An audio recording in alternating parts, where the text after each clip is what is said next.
Ассаламу алейкум, урматтуу мекендештер, урматтуу менин катталуучуларым, бардыгыңыздардын дин дүйнө иштериңизге ийгилик, Алла Таала жашооңуздарга өмүрүңүзгө береке берсин. Велика Британия боюнча ссылкалар иштеп жатат, толтуруңуздар. Анан мен Германия боюнча Б, С, Е, Д категориясы менен жумуш издеп жаткан, Европага багыт алып жаткан мекендештерге өзүмдүн таанышым жакшы укам, Оштук укамдын номерин коюп коем. Мондой кылып. Ошого прямой жазыңыздар, индирежен таансаңыздар керек, Европага чакырат го. Ошонун менеджери болот. Ошого прямой байланышып, кыргызча сүйлөшүп, мүмкүнчүлүгүңүздөр болсо барып, иштеп, бала чака багып, ата энеге, үй бүлөгө жардам беришиңиздерди каалайм. Москва жакшы болбой калды туугандар. Russia no good, короче. Орустарда акча калбады. Европага жылыңыздар туугандар.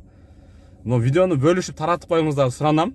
Мен көп нерсе сурамайм силерден. Ошондуктан мекендештер, шашылыңыздар. Англия, Европа актуальный тема болуп жатат.